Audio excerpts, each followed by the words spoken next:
मतलब विष्णु को फॉलो नहीं करते हो? हाँ सैफ हाँ लगाए रहते हैं, देखता हूँ मैं। हाँ। तो गायत्री मंत्र का यही इसे गायत्री मंत्र जो है वो ब्रह्मा को भगवान ने प्रदान किया था। क्यों? उनको सृष्टि की रचना करना था। कुछ सूझबूझ नहीं हो रहा था। तो जैसे ही आपको गायत्री मंत्र गुरु के माध्यम से प्राप्त होगा तो आपकी सूझबूझ जो शक्ति है वो सबल हो जाएगी। ज्ञान अंदर से एकदम प्रस्फुटित हो जाएगा। लेकिन तब होगा जब गायत्री मंत्र का दीक्षा लेने के बाद हम उसका आचरण करें। इंद्रियों का संयम, आहार शुद्धि, संग दोष न हो, विचार शुद्धि, इंद्रियों का निग्रह का मतलब है इंद्रियों पर नियंत्रण, ये सब होना चाहिए। आपके अंदर ऑटोमेटिक भगवान की कृपा होगी और ज्ञान जो है स्फुटित हो जाएगा आपको। भगवान के लिए पहचान रहेंगे। जैसे गोपियां दौड़ती थी वैसे आप दौड़ेंगे। तो जिसको ब्राह्मण दीक्षा मिल जाता है, ब्राह्मण दीक्षा सब संप्रदाय में नहीं है, बहुत कम में संप्रदाय में है। तो जिसको ब्राह्मण दीक्षा मिल जाता है और समझिए कि बहुत उच्च पद प्राप्त हो गया। जिसको भागवत का ज्ञान हो गया है वह एक पीजी का ज्ञान, पीजी कहते हैं ना, पीएचडी का ज्ञान हासिल। आज भी गीता जो है अमेरिका में मेट्रिकुलेशन में कंपल्सरी पढ़ाया जाता है, प्रपात वाला गीता। चैतन्य चरितामृत वह ग्रेजुएशन कोर्स है।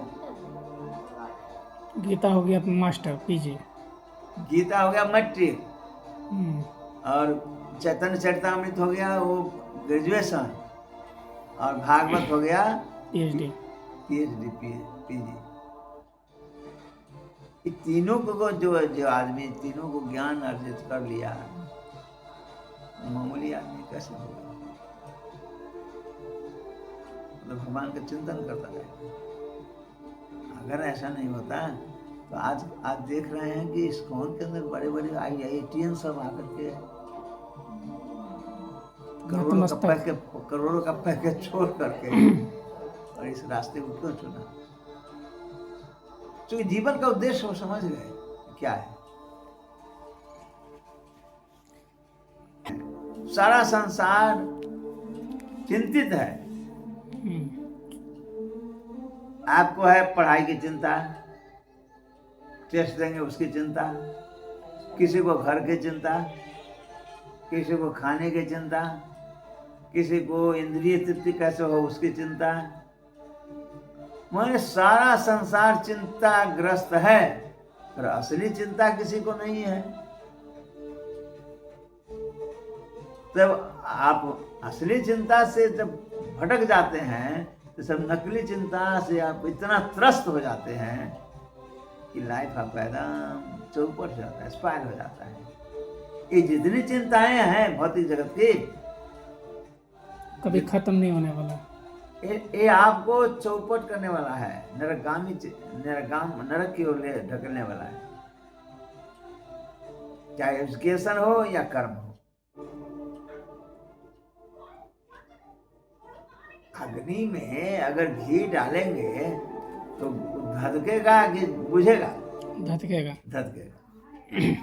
तो इंद्रिय तृप्ति के लिए आप जितना भी प्रयास करेंगे तो धधकना ना हुआ, वो तो एक घी का काम कर रहे हैं। और आग जितना जल्दी आपको आग अंदर से लगेगा उतना आपको ही ना जलाएगा। और इन सारे फैक्ट कहाँ जाके खत्म होता है? क्राइम। इसलिए मैंने कहा जो काम जो है ना, काम जो होता है उसे सेक्सुअल क्राइम होता है, और लोभ से फाइनेंशियल क्राइम होता है, क्रोध से क्या बोलते हैं उसको, मारधार वाला जो होता है, मर्डरर, हिंसात्मक क्राइम होता है। ये सब क्यों होता है? क्योंकि हमारे इंद्रियों पर संयम नहीं है। हम माने हमारे पास दुख का लाइन लगा हुआ है, नहीं समझे? हमारे पास दुख का लाइन लगा हुआ है। अगर एक का नंबर आता है, जैसे काउंटर पर अगर एक टिकट आप खरीदने के लिए लाइन लगे हुए तो आपको टिकट मिल जाता है, तो सोचते हैं कि ओ मैं तो जीत गया। अब उसको ये नहीं मालूम है कि इससे आगे भी कहीं और टिकट काउंटर हमको लाइन में लगना पड़ेगा। ये तो एक लाइन में खत्म हो गया ना। उसी तरह से दुखों का लाइन है। एक दुख जाता है तो हम सोचते हैं कि अरे मेरे जैसा कौन सुखी है, लेकिन उसको यह ज्ञान नहीं है, ये सबसे बड़ा अब सुख है ही नहीं इसमें। आप जिसको सुख मान रहे हो वो तो दुख निरंतर लगा ही हुआ है।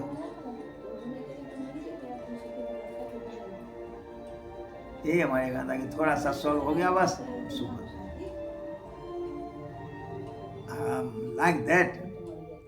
आप अगर आपको इच्छा है कि हम टीवी देखें, जैसे चल रहा है हमारे घर में, टीवी तो हम सोच रहे हैं कि बड़ा सुखी है, लेकिन उसमें दुख भी छिपा हुआ है। खराब हो गया तब बेचैनी आ जाती है कि नहीं?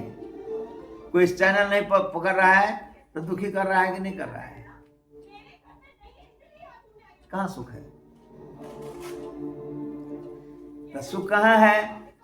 बिना लाइन लगाए हुए सुख, बिना लाइन लगाए हुए सुख मिलता है, और वो है लाइन भक्ति। भगवान के नाम में। हरे कृष्णा कृष्णा कृष्णा कृष्णा हरे हरे, हरे राम राम राम हरे हरे। हम उसमें लाइन लगा दे ना। असली सुख तो वो है, ऐसा तो काल्पनिक सुख है।